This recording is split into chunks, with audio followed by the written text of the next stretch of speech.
하는 거예요. 대단한 말씀임에 틀림이 없는 거죠. 자, 그런데 이제 이따 집에 가면 그 놀라운 말씀을 들은 우리 아들이 변해 있어야 되는데 똑같을 거거든요. 왜 우리가 이 모양일 거야? 왜 우리가 이 모양일까? 그래서 이제 4주 동안 뭐 좋은 말로 얘기하면 우리 내면의 실상을 들여다보는, 또 막된 말로 얘기하면 우리 꼬라지가 어떠함을 보게 되는 시간이 될 것입니다. 왜 우리는 이렇게 놀라운 말씀을 듣는데도 안 변할까? 그것을 이제 우리 속에서 찾자는 거죠. 왜 그렇게 됐을까? 성경 구절을 한 절 읽고 그 다음 얘기를 쭉 진행하겠습니다. 창세기 2장 25절입니다. 한 절이죠. 창세기 2장 25절이요. 한 목소리로 다 같이 읽죠. 시작. 아담과 하와 이 두 사람이 벌거벗었으나 부끄러워 아니하니라. 네, 그것입니다. 창세기 1장 2장은 아름다운 이야기입니다. 하나님이 우리를 어떻게 사랑하셨는지, 우리를 통해서 뭘 하기를 원하시고 어떤 계획을 가지셨는지에 대해서 기록되어 있습니다. 흔히 이제 우리가 사랑한다 그러면 그 사랑이 가지고 있는 여러 가지 속성들을 생각하면서 좀 구체화시킬 수 있겠죠. 하나님이 나를 사랑하신다. 그럼 뭘로 알아요? 하나님이 나를 사랑하신다는 걸 뭘로 아냐고요? 사랑하신다, 이게 말씀으로 알죠. 그래서 이제 그것을 좀 더 풀어서 이야기하자면, 사랑하면 우리는 자꾸 같이 있고 싶어져요. 맞나요? 그래서 사랑하는 사람하고 결혼하는 이유는 이제 만났다 헤어졌다 그런 거 하지 말고 내내 같이 있자. 밥도 같이 먹고 돈도 같이 쓰고 잠도 같이 자고 이런 거잖아요. 근데 하나님은 성경 어디를 봐도 우리와 너무나 함께 있고 싶어 하시는 하나님이더라고요. 맞나요? 그래서 하나님이 날 사랑하신다는 걸 알겠고요. 사랑하지 않는다면 그렇게 같이 있고 싶을 이유가 없죠. 사랑하는 사람하는, 사랑하는 대상하고는 같이 있고 싶어요. 또 사랑의 속성이 굉장히 많은데 그 중에 또 하나가 사랑하면 내 걸 자꾸 주고 싶어져요. 맞습니까? 이제 슬슬 본전 생각이 나면 지금 사랑이 떨어져 가고 있는 거예요. 예. 이 상대를 만났는데 나 이게 손해보는 것 같으다. 예, 이제 그러면 이제 다시 하나님 내게 사랑을 부어 주십시오라고 기도할 때가 된 거죠. 누군가를 사랑하면 자꾸 주고 싶어져요. 나누고 싶어져요. 그래서 내가 시간도 내게 되고 가진 또 돈으로 상대방 기뻐하는 걸 해주고 싶기도 하고 뭐 이렇게. 그래서 보면 하나님이 우리한테 뭘 그렇게 자꾸 주고 싶어 하시더라고요.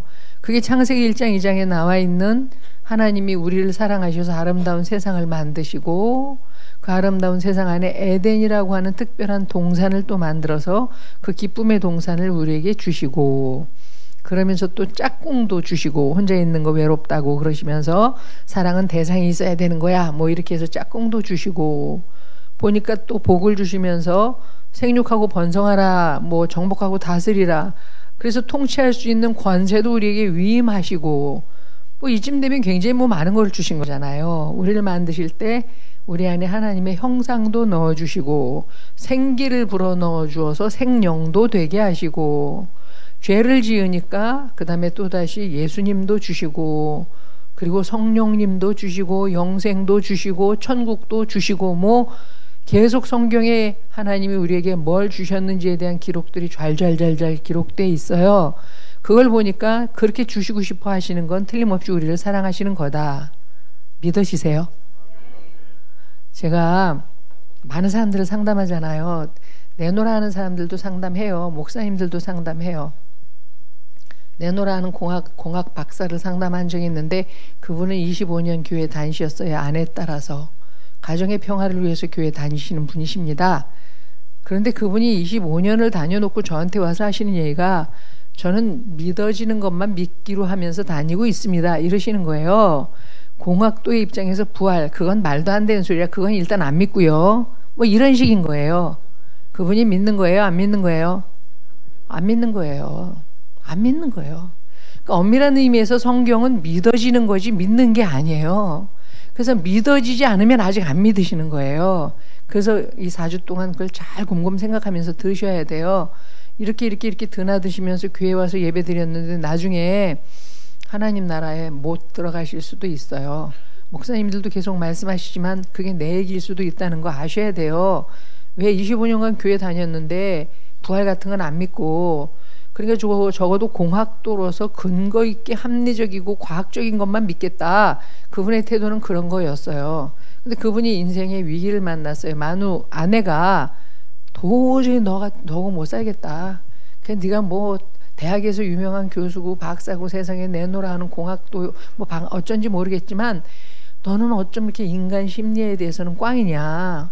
아내가 뭘 원하는지 어떻게 그렇게 말을 해도 못 알아. 죄송해요. 들어 처먹냐 이거예요. 그 아내 입장에서는 못 살겠다. 너하고는 이제 여기까지다. 그만 가자. 그분은 그 말도 이해가 안 돼요. 왜 나하고 못 살아? 난 돈 잘 벌지, 명예 있지, 소셜 포지션 굉장하지. 나는 얼마나 집중력 있게 공부했으면 오늘날에 내가 되었겠냐. 너 어디서 이런 남자를 얻어? 나는 네가 이해가 안 간다. 나하고 못 산다고 하니 뭐 이제 이러니까 그러니까 이제 그 부인이 드디어 이제 집을 나갔어요. 이렇게 하지 않으면 도대체 이혼도 안 되고 넌 못 알아들으니 그냥 내가 내 식대로 할래. 이분이 충격을 받아서 상담을 받으러 오시기 시작했어요. 그러면서 이제 고백하신 내용 중에 하나가 믿어지는 것만 믿습니다. 뭐 이런 얘기거든요. 전 이해가 돼요. 이해가 돼요. 근데 중요한 사실은 그분은 진짜 하나님을 알고 싶은 가난한 마음이 없다는 거죠. 사회적 명예, 자기가 이룬 성취, 성공 신화, 자기애적, 자기중심으로 삶을 풀어내는 것에 있어서는 능한 분이지만 오늘 좀 아까 굉장히 중요한 그 예배 끝날 때 주의 시선으로 보면 그게 바로 하나님의 역사가 되고 하나님 나라의 일이 된다고 주님의 관점과 시선이 없는 거예요. 그래서 이제 오늘 우리 속을 주님의 관점으로 좀 들여다보려는 거죠. 아까 읽은 성경 구절에 보니까 이 모든 것을 우리에게 주신 에덴 안에서 살던 그 하나님의 두 사람 아담과 하와, 최초의 인간이면서 최초의 남자이자 여자이고 최초의 부부인 그들이 어떻게 살았대요? 벌거벗고 살았대요. 벌거벗었으나 그런데 중요한 건 뭐예요? 부끄러움이 없었대요. 부끄러워 아니하다. 이게 하나님이 만든 에덴 안에서 살고 있던 최초의 인간들이 살고 있는 모습이었습니다. 벌거벗고 살았는데 전혀 수치심이 없는, 굉장히 중요한 이야기예요. 이 얘기를 계속 4주 동안에 제가 또 들여다보고 또 이렇게 할 거거든요. 우린 지금 다 옷을 입었어요. 이게 이제 춥기 때문에 옷을 입었지만 더운 여름에도 우리는 옷을 입어요. 왜 입죠? 벗으면 부끄러우니까. 수치를 가리우기 위해서 옷을 입는단 말이에요. 추우니까 따뜻하게 하기 위해서 입지만, 자, 최초의 인간인 아담과 하와는 남녀인데 에덴 동산, 거기 하나님도 걸어 다니시고 왔다 갔다 하시던 하나님도 계시던 동산이에요. 거기서 벌거벗고 살았어요. 아무것도 걸치지 않았어요. 그런데 중요한 건 그것이 전혀 문제가 안 됐다는 거예요. 최초의 인간 내면 안엔 부끄러움, 수치심이라는 게 없었어요, 여러분. 하나님은 한 인간이 자기 자신에 대해서나 대상과의 관계 속에서 어떤 수치심의 지배를 받기를, 어떤 수치심의 지배도 받기를 원치 않으세요. 하나님은 우리 한 사람 한 사람이 스스로에 대한 그 중요함, 이걸 가지고 당당하게 살기를 원하세요. 겉으로만 당당한 게 아니라 내면까지도요. 아까 제가 공학 박사님 상담했다고 말씀드렸잖아요. 그분 밖으로 얼마나 당당해요. 그분은 대학에서도 굉장히 높은 분이에요. 그래서 굉장히 당당한, 외적으로는 당당한 분인데 저하고 상담하면서 들여다본 그분의 내면 안에는 그 외적인 어떤 사회적인 위치, 명예, 성취, 성공으로 가리우고 싶은 굉장히 많은 내적인 수치심들이 있으셨어요. 자, 이게 최초의 인간 속엔 없었고 하나님은 우리가 그렇게 살기를 원하셨단 말이에요. 부부간에 이게 지금 벌거벗었다니까 단순히 옷을 입지 않았다 그런 뜻이 아니에요. 속 안에 있는 것이 다 드러나도 이렇게 이해하시면 돼요. 속에 있는 생각이 겉으로 다 표현되어도 이렇게 이해하시면 돼요. 그런데 문제될 게 없단 말이에요. 어떠세요? 부부간에 그러세요? 그럴 때도 있지만 아닐 때도 많잖아요. 우리 부부는 뭐 어떤 얘기도 다 서로 통해. 그래서 우리는 다 마음대로 말할 수 있고 우리는 서로에 대해서 아주 당당해. 꿀릴 거 전혀 없어요. 우리 부부는 언제든지 그래서 내적 외적 다 자유로운 그런 관계로 살아갑니다. 손 들어주세요. 그런 분. 네, 손 들면 상담실에 와야 된다는 걸 의미해요. 쥐꼬라지를 지금 모르고 있거나 속이고 있거나 내 말을 못 알아들었거나 그 중에 하나예요. 우린 지금 그럴 수 없어요. 이건 죄짓기 이전 상태예요. 죄짓기 전에 하나님의 말씀을 어기기 전의 상태예요. 그러니까 여러분 아셔야 되는 것, 저 이제 분당우리 교회 이찬수 목사님 제가 잘 알아요.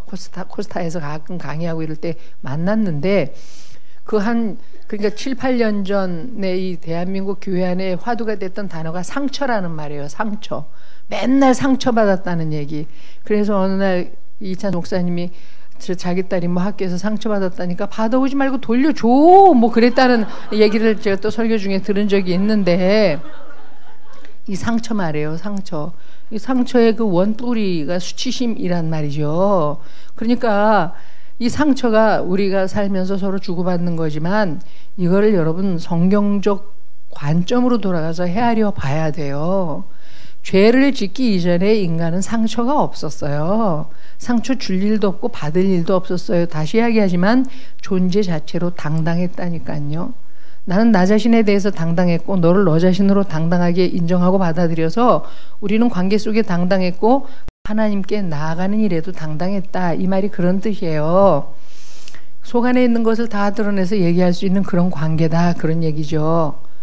저는 내적 치유 강의를 1000번도 더 했습니다. 그런데 많이 전 당당하고 내적으로 자유롭지만 주님 덕분에 아직도 남편하고 다 소통하고 살지 못해요. 죄의 영향에 있기 때문에 성령 충만할 때는 상관이 없는데 그걸 놓쳐버리면 그냥 본질 그대로 가요. 자, 이제 곧 구정이 올 거잖아요. 그러면 이제 뭐 니네 엄마한테 얼마 드릴까, 우리 엄마한테 얼마, 이런 걸로 왜 부부간에 얘기들을 하잖아요. 요새 젊은 애들은 얄짤없이 친정이고 시댁이고 똑같이 드려요. 행여나 뭐 우리가 시댁이는데 너 니네 친정 부모보다 우리한테 좀 더 많이 해야지, 그렇게 생각하는 분 계시면 꿈 깨세요. 어린 반푼어치도 없는 얘기입니다. 다 하나나 둘뿐이 안 크니까 요새 애들은 아주 똑같아요. 친정엄마 10만 원이면 시어머니도 10만 원. 우리 때는 어린 반푼어치도 없었던 얘기잖아요. 어쨌든 그래서 이제 구정이 되면 제가 이제 또 우리 엄마 아버지는 다 뭐 소천하고 안 계시니까 저희 친정에 제일 큰 오빠한테 돈을 좀 보내고 싶을 거잖아요. 오빠 용돈 좀 쓰세요. 그럼 제가 우리 남편한테 우리 오빠한테 돈 좀 보내지. 그러면 뭐 그러자고 그러면서 이제 돈 보낸단 말이에요. 근데 사실은 그러기 전에 제가 돈을 미리 보낸 적 많이 있어요. 그러니까 남편한테 얘기하는 거예요. 그런 남편이 오케이 하고 보내잖아요. 내가 얼마 보냈다고 말 안 해요. 왜? 더 보냈으면 싶어서. 단순히 그것뿐인가요? 내가 보냈으면 당신이 했는데 왜 또 해야 돼? 뭐 이렇게 얘기하면서 그게 다음에 시비 걸릴까 봐. 명절 때 자기 부모한테 너 친정 부모한테는 이렇게 저렇게 하면서 우리 부모는 이렇게 할까 봐 말 안 하고 침뚝대고 오빠한테 전화해요. 오빠 설수방에 돈 좀 보낼 건데 그러면 용돈 쓰세요. 그래, 네가 보낸 거 내가 잘 받았어. 알았어. 아니 지금 그 얘기 하지 말라고 전화한 거예요. 내가 보냈단 말 하지 말고 그냥 설서방에 돈 보내면 고맙다 그러고 그냥 모른 척 받으세요. 왜 이렇게 할까요? 이게 벌거벗을 수 없는 거예요. 이게 그렇게 얘기했다가 얘기대로 시비 걸릴까 봐. 뭐 형평의 원칙에 어긋난다는 둥, 우리가 무슨 그렇게 돈이 많냐는 둥, 뭐 너는 왜 니네 집 쪽에다만 그렇게 뭐 어쩌냐 행여 이렇게 할까 봐. 근데 이런 염려나 걱정 때문에 제가 그것을 말하지 않고 남편이 알아서 보내도록 제가 이미 한 것에 대해서 침묵하지만, 잘 들으세요. 우리 남편이 전적으로 그런 거에 대해서 시비를 걸 사람이라 그럴까요? 살아보니 그럴 수도 있고 아니면 상대는 그렇지 않은데 내 속에서 스스로 괜히 염려하고 근심해서 미리 방어하는 때도 많아요. 그죠? 내 문제이기도 하고 네 문제이기도 하고 우리가 같이 살면서 엮어낸 문제이기도 하단 말이죠. 자, 그래서 우리는 더 이상 벌거벗을 수 없는 그런 상황으로 와 있는데, 그래서 이제 가리우는 일에 명수가 됐단 말이에요. 뭐라도 가리워야 돼. 도대체 뭐가 우리를 이렇게 가리우게 하는 걸까? 그 우리 안에 들어온 이 부끄러움의 내용이 어떤 것들이라서 우린 자꾸 이렇게 가리우고 싶을까? 그걸 좀 들여다보자는 거죠. 자, 최초의 부부는 이렇게 아무것도 가리우지 않은 채 자기를 다 드러내고 살았어요. 속에 있는 이야기를 다 했어요. 하와가 남편 아담에게 뭐 어쩐저쩐 얘기를 하면 그것은 다 이해되었고 수용되었어요. 아담이 하와에게 이야기하는 것도 그대로 이해되고 다 수용되었어요. 그들은 함께 하나님께 나가는 믿음에 부족됨이 없이 언제든지 하나님 앞에 나갈 수 있었어요. 얼마나 좋을까요? 하나님은 우리가 그렇게 살기를 원하세요. 누가 누구의 그 억압과 지배 밑에 꿀리고 그러면서 본의 아니게 복종당하고 거기에서 오는 비굴한 심정을 가지고 또는 상대는 우월적 감정을 가지고 상대를 내리깔면서 이런 관계 절대 하나님이 원하시지 않는 한 인격이 한 인격에 대해서 최고로 이해되고 존중되고 수용되는 그런 관계를 이루고 살기를 원하신다는 거죠. 동의하시는 분만 아멘 해주세요. 그렇게 됐으면 너무 좋겠죠. 그죠? 내가 남편하고 그렇게 살면 얼마나 좋겠어요. 남편이 저를 그대로 이해하고 존중해주고 그러면서 저를 받아주면 얼마나 좋겠어요. 바라고 원하는데 중요한 건 뭐예요?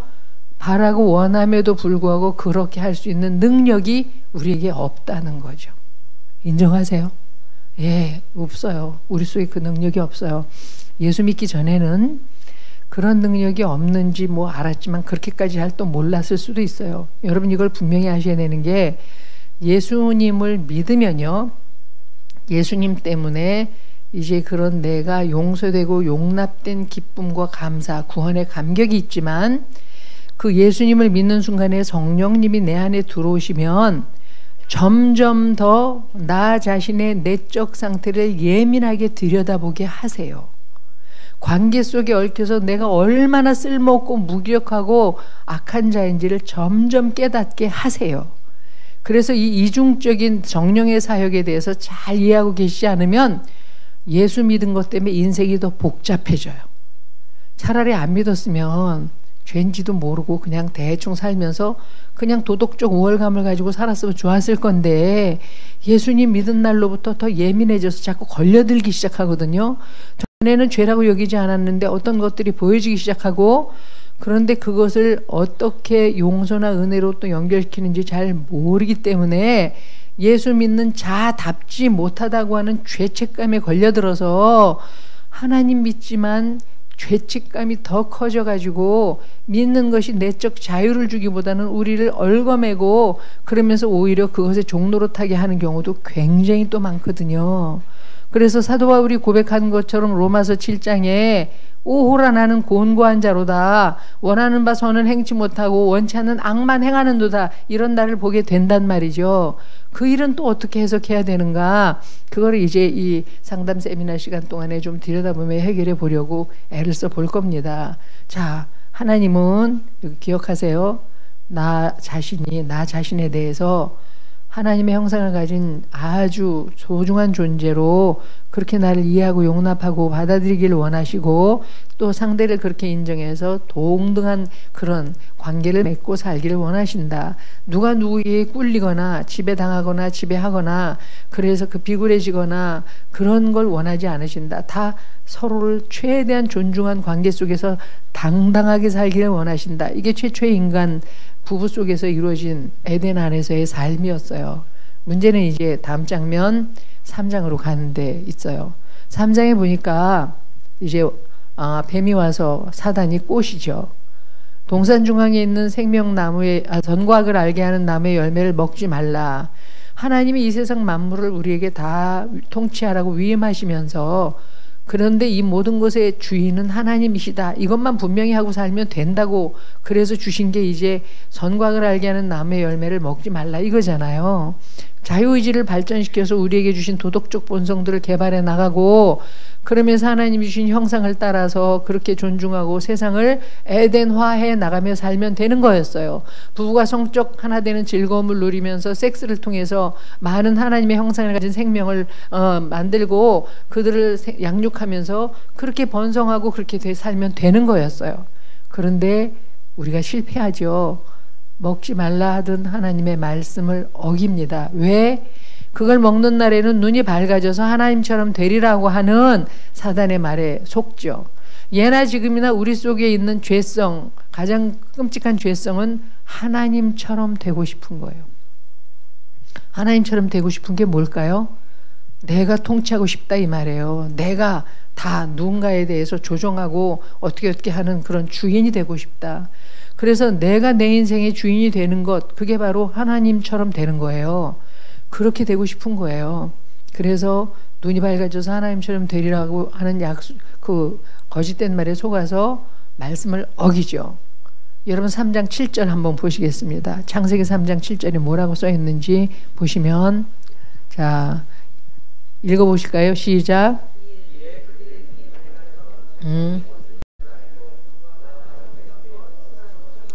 예, 눈이 밝아져서 어떻게 됐어요? 벗은 것을 부끄러워요. 달라졌죠?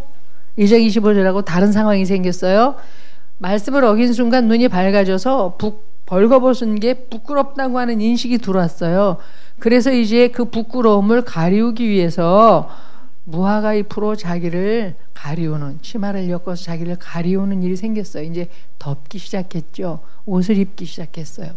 가리우다, 덮다, 수치심을 가리우기 위해서, 수치심을 덮기 위해서 이제 수작질이 시작된 거죠.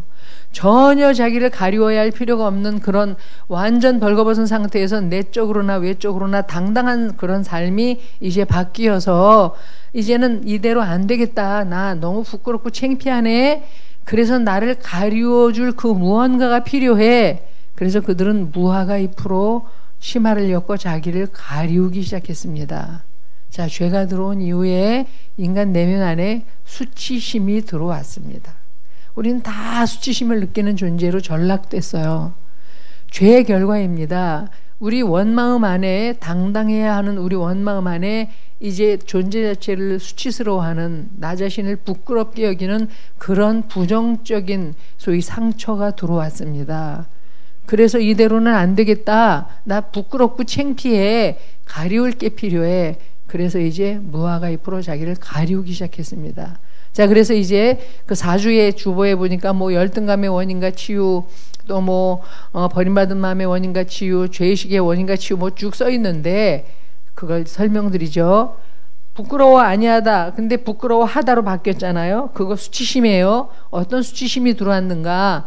죄를 지은 이후에, 하나님의 말씀을 어긴 이후에 인간 안에 들어온 최초의 수치심이 바로 열등감이라는 거예요, 여러분. 가리우고 싶은 느낌. 나 이대로는 안 되겠어. 창피해, 부끄러워, 부족해, 모자라, 이런 느낌이죠. 우리가 평생 이 열등감을 해결하려고 몸부림치며 산다고 해도 과언이 아니에요. 내 속에 있는 나를 부족하게 느끼는, 이거를 이제 우리 내담자들의 표현으로 바꾸면 찌질한 나, 현찮은 나, 병신 같은 나, 그게 우울증 환자의 얘기로 바꾸면 죽이고 싶은 나, 처치해버리고 싶은 나, 형편없어서 못나서 아이고 정말 마음에 안 들어서, 그게 열등감이잖아요. 우리 속에 나를 나 자신으로 인정할 수 없는, 너 왜 이렇게 못났냐 인간이, 왜 그렇게 쓰잘데없이 병신 같냐, 왜 그렇게 너는 한심하냐, 이런 감정이 열등감이에요. 이게 들어왔다 그 말이에요. 여러분 잘 생각해 보세요. 하나님이 이 세상 만드셨어요. 하나님이 남자도 만드시고 여자도 만드셨어요. 우리는 피조물이고 하나님이 창조주이고 전능자입니다. 맞습니까? 그러면 인간은 본질에 있어서 그 전능자이신 하나님 앞에 열등한 존재입니다. 맞습니까? 아니, 원래 본질에 있어서 존재 자체로 열등합니다. 피조물, 우린 전능자가 아니잖아요. 우린 창조주가 아니잖아요. 그런데 열등하지만 열등감 있었어요? 없었어요? 없었단 말이에요.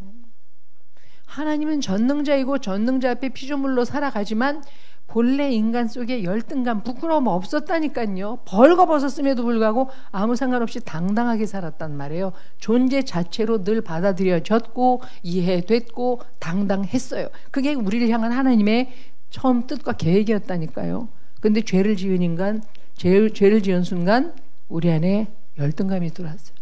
이대로는 안 되겠다. 가리울 게 필요해. 가리우고 싶은 욕구. 여러분 속에 있으시나요? 자꾸 날 좀 가리우고 싶은 욕구 있으세요? 없는 분 계세요?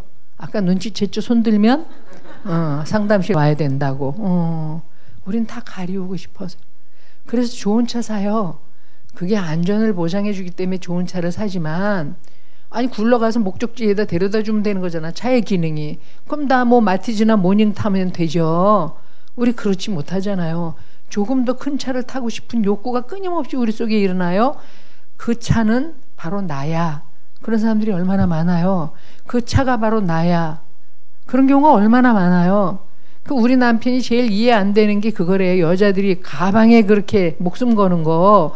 가방은 그냥 넣고 다니면 될 뿐인데 왜 그 가방에 그렇게 목숨을 거냐요. 그래서 제가 우리 남편한테 똑같은 얘기를 해줘요. 우리 남편은 사진 작가거든요. 스마트폰으로도 사진 다 찍히거든. 근데 왜 당신은 맨날 이런 렌즈로 사는데? 그건 다른 얘기래요. 아니 똑같은 얘기야. 사진만 찍으면 되지. 그런데 뭐 두루룩두룩 이런 걸로 왜 꼭 사진 찍어야 되는데, 왜 비싼 렌즈가 더 있어야 되고 또 더 괜찮은 렌즈가 있어야 되고 더 괜찮은 카메라가 있어야, 그거나 가방이나. 당신이 사는 카메라는 비싼 것도 괜찮고 여자가 사는 가방은 비싼 가방이면 쓰잘데없는데 돈 들이고, 그거 자체가 이미 편견이야. 이제 제가 이러거든요. 뭐 조금 기능에 있어서 다르니까 뭐 우리 남편 얘기가 조금 더 옳다고 인정을 해 준다 쳐도 왜 우리는 그렇게 명품에 자꾸만 목을 맬까요? 그게 나를 나되게 해준다고 느끼게 해주잖아요. 아닌가요? 맞잖아요. 민그 코트 입으면 좀 더 나은 나로 느껴지잖아요. 괜찮은 가방 들면 그 가방 때문이라도 왜 내가 괜찮은 존재인 것처럼 느껴지잖아요. 제가 이제 손자를 보고 그래 유모차를 하나 사줘야지 생각했어요. 그 쫙 봤더니 10만 원대부터 200만 원대까지 있는 거예요. 유모차가. 그 200만 원짜리 독일에서 나온 스토케라는 게 있어요.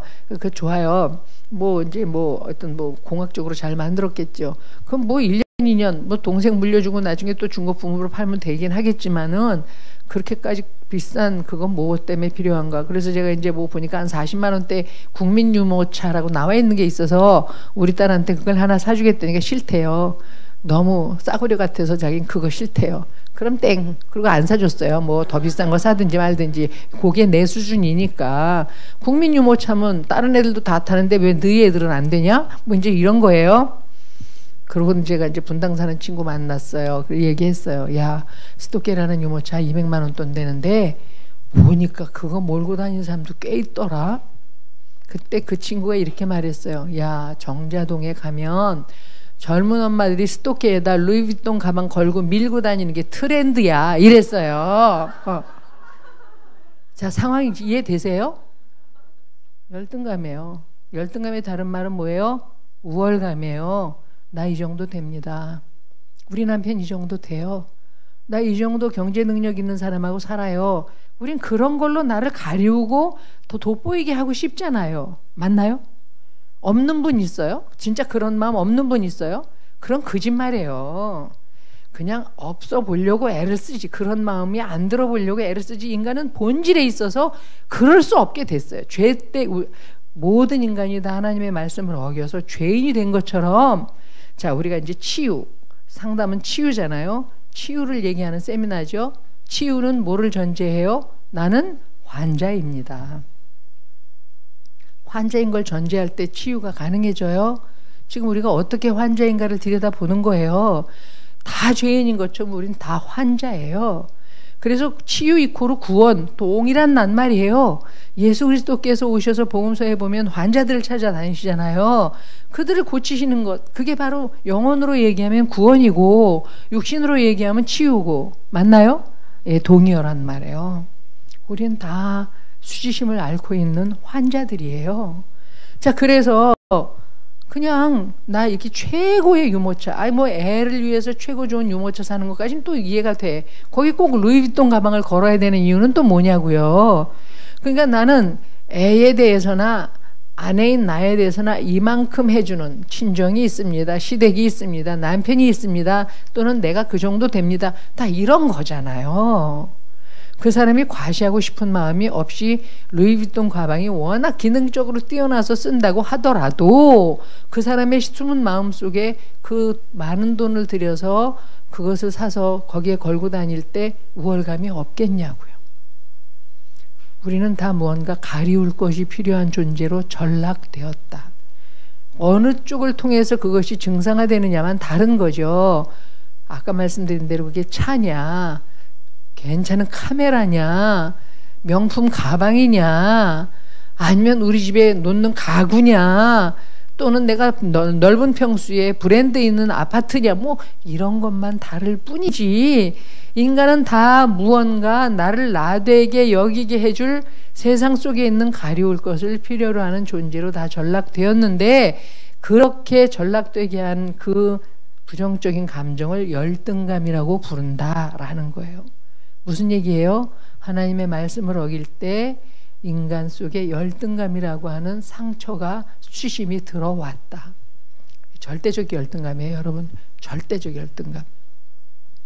가방을 뭘 들었느냐로 비교해서 느끼는 잘나고 못난 거는 다 상대적인 거예요. 20 몇 평 살다가 30 몇 평 가면 좀 넓어졌는데 또 40 몇 평 사는 친구 앞에서 느끼는 열등감, 그거는 상대적인 거예요. 이 상대적 열등감이 어디서 오냐면 절대적 열등감에서 와요. 절대적 열등감이 어디서 왔다고요? 죄로 인해서 하나님과의 관계가 깨어진 데서 온 거예요. 그러니까 여러분, 상대적 열등감 해결하려고 날마다 애쓰면서 차 좋은 거 바꾸고 공부 더 많이 해서 가방끈 길게 하고 성형수술해서 인물 고친다고 해서 마음 안 깊은 곳에 있는 근본적인 절대적 열등감이 해결되지 않으면 그 열등감은 해결되지 않습니다. 이해되시죠? 뭔 말인지 이해되시죠? 네. 결론을 얘기하면 어떻게 하면 그런 그 절대적 열등감이 해결돼요? 간단해요. 사랑받으면 돼요. 사랑받으면 돼요. 못났어도 사랑받으면 돼요. 찌질해도 사랑받으면 돼요. 형편없어도 사랑받으면 돼요. 근데 중요한 건 그런 못난 나를 사랑하신다는 게 안 믿어지는데 문제가 있는 거죠. 이렇게 못난 나를 사랑할 리가 없다.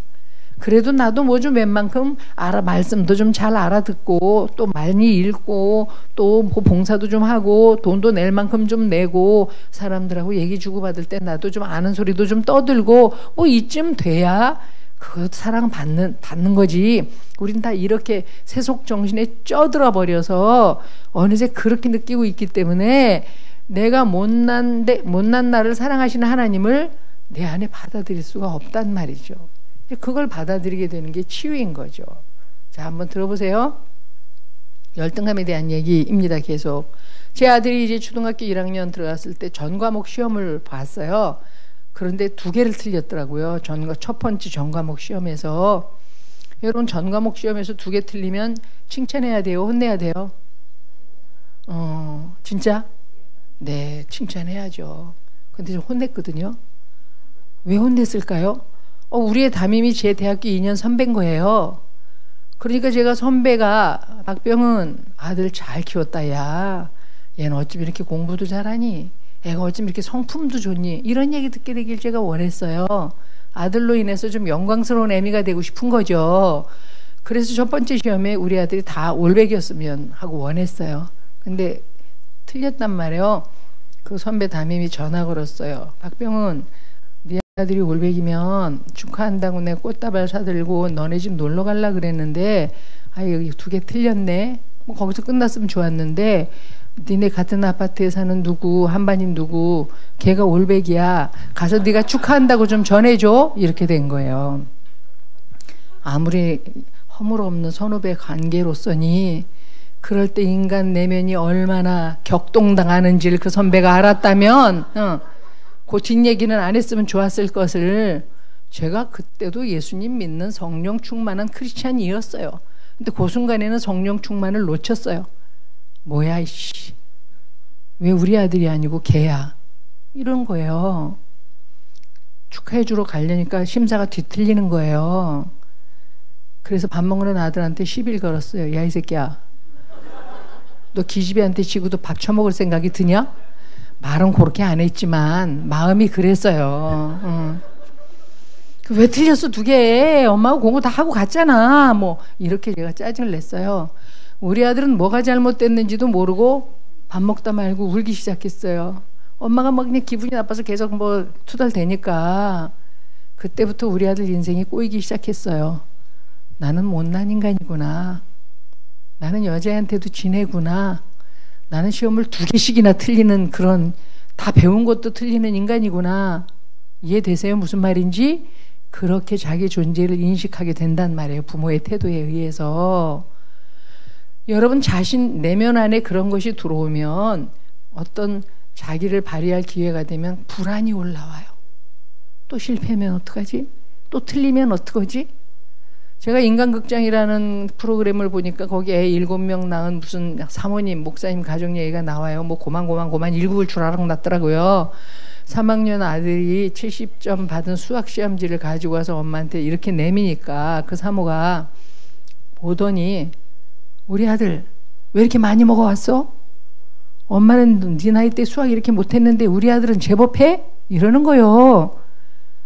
애가 쉬고 있으니까 형한테 틀린 것 좀 가르쳐달라 그래. 그러고 보냈어요. PD가 70점 별로 잘한 것 같지 않은데 이렇게 얘기하니까 아 괜찮아요.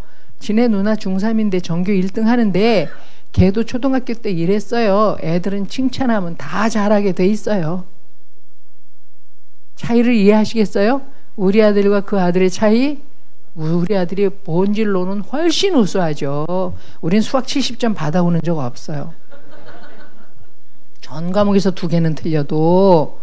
근데 우리 아들의 인생이 더 잘 안 풀릴 가능성이 훨씬 커요. 그 순간만 이렇게 수평 비교를 하면. 왜죠?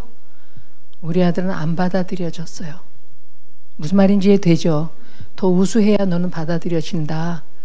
그 메시지는 그건 거예요. 너는 올백 받을 때에만 엄마의 아들로서의 자격이 있는 거다. 그렇게 해서 담임 선생님 앞에 엄마를 영화롭게 하기 전에는 너는 내가 너를 기뻐한다고 생각하지 말아라. 여러분 이게 무슨 뭐 제가 그런 얘기를 그렇게 개를 붙잡고 하겠습니까? 내 내면의 태도가 그러하면 그것이 그대로 그 아이한테 전달이 되는 것이고 그 아이는 그런 식으로 자기를 인식하는 거예요. 어렵지 않죠? 제 말 다 이해되시죠? 다 메시지화 되어서 걔한테 가는 거죠. 그 집 아들은 70점 받아와도 사랑받는 거예요. 이해되는 거예요. 우리 아들 엄마는 네 나이 때 이렇게 못 받았는데 왜 이렇게 많이 받아와? 왜 이렇게 많이 먹었어? 제법 잘해? 이해되고 용납되는 거예요. 자, 이렇게 얘기를 들을 순간 이제 우리 속에 막 죄책감이 일어나죠. 절했어야 되는데, 무릇 부모란 절해야 되는 건데, 이제 돌아가서 절대로 나는 그렇게 받아주리라. 돌아가서 얼굴 보는 순간 우린 다 바뀌어버려. 병신 같은 놈, 그것도 점수라고 받아왔냐? 이게 우리 본질이에요, 여러분. 단언컨대 기도와 성령 없이는 아무도 바뀌지 않습니다. 맘 먹는다고 되지가 않아요. 그래도 마음은 먹어야 돼요. 일단 바뀌겠다고 마음은 먹어야 돼요. 그런데 나로서는 할 수 없으니 그래서 성령이 우리 안에 오신 거고 그래서 복음 아니면 변할 수가 없어요. 여러분 제가 심리상담을 하는 사람이지만 단언컨대 심리상담으로 인간이 바뀌지 않습니다. 당당하게 만들 수는 있는데 자 이거는 혼동하시면 안 돼요. 제가 그래서 한 사람을 계속 받아줘서 그 사람이 내면이 당당해졌다고 칩시다. 당당해진 사람은 죄인 아닌가요? 당당해진 사람은 구원 안 받아도 되나요? 그건 아니죠. 계속 복음으로 헤아려야 돼요. 복음으로. 성경이 무엇을 말씀하시는가 그걸로 헤아려야 돼요. 자, 그런데 어쨌든 이제 또 얘기하기로 하고 자, 그래서 열등감, 절대적 열등감은 사랑받아야만 해결이 돼요. 70점 받아와도 이해되고 받아들여지면 그래야 그 아이는 그 다음에 또 65점 받았을 때도 드러내서 벌거벗을 수 있어요. 엄마한테 엄마 나 지난번보다 더 못 받았는데 그러면 왜 그랬을까? 지난번에 형한테 좀 배우라 그럴 때 잘 안 배웠어? 그럼 이제 좀 열심히 해. 알았어 다음에 잘하면 돼. 이렇게 할 수 있겠죠. 우리 아들은 어떻게 될까요? 다음에 4개 틀리면 집에 오기 싫어지겠죠. 2개 틀렸을 때도 엄마가 잡아먹으려고 그랬는데 4개나 틀렸어. 큰일 났다. 난 이제 집에 다 들어갔다. 뭐 이러겠죠. 내면이 점점 쭈그러들기 시작하면서 자기 자신에 대해서 왜곡된 이미지, 형편없는 나, 찌질한 나 이렇게 되겠죠.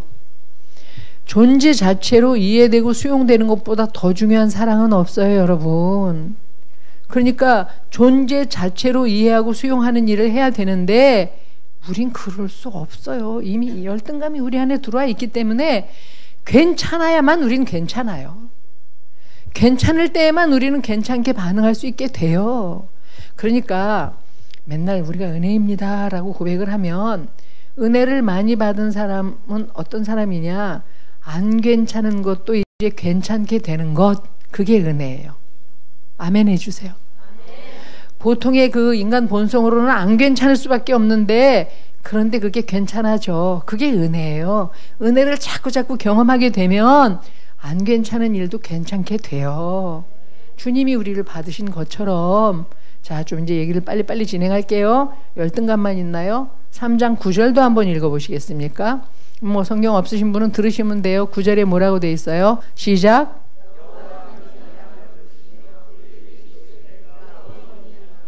네, 그 다음 계속 읽으세요. 시작.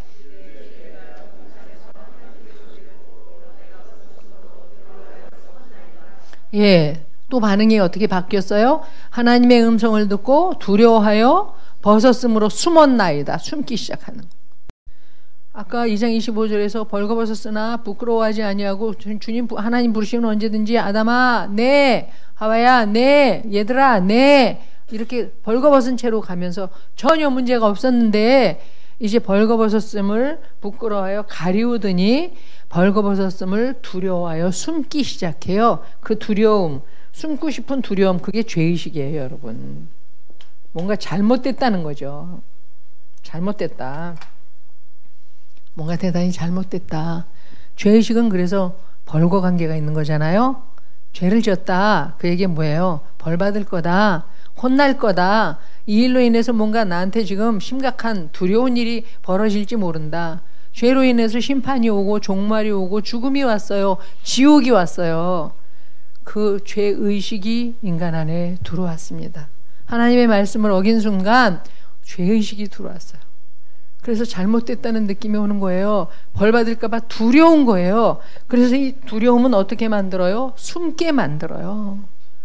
벌거벗었으나 전혀 부끄러워하지 않았던, 그래서 언제나 당당했던 인간이 가리우기 시작하고 숨기 시작했어요. 왜 이렇게 맨날 강의할 때 맨 앞자리에는 아무도 안 앉죠? 이게 우리의 본질이에요. 맨 앞에 가면 뭔가 불안해요. 그래도 앞에 한 사람쯤은 앉아있어서 그 뒤통수 가려지지도 않아요. 그래서 다 보여요, 여러분. 그런데도 불구하고 왜 앞사람 뒤통수라도 왜 살짝 가려운 듯한 느낌이 있어요. 왜 안도감이 일어나잖아요. 맨 앞에 왜 내가 다 드러나면 왜 벌거벗고 앉아있는 것 같은 느낌 때문에 시선이 나한테 꽂힐까봐 두려운, 이게 우리의 본질인데요. 이게 죄의식, 죄책감이에요. 이게 죄로 인해서 우리에게 왔어요. 인간이 다 죄의식에 시달리는 존재가 됐다. 그 죄로 인한 의식, 거기에서 잘못됐다는, 실패했다는 느낌이 죄책감이잖아요. 인간 속에 죄책감이 들어왔다. 얼마나 많은 죄책감이 우리 안에 들어와 있는지. 그래서 죄를 지었기 때문에 벌 받을 것에 대한, 혼날 것에 대한, 그래서 죽음과 종말에 대한 두려움, 그것으로부터 우리가 숨고 싶은 것, 더 나아가서 죄책감, 한 인격으로 충분하지 못하다는, 실패했다는 느낌, 이게 죄책감이에요.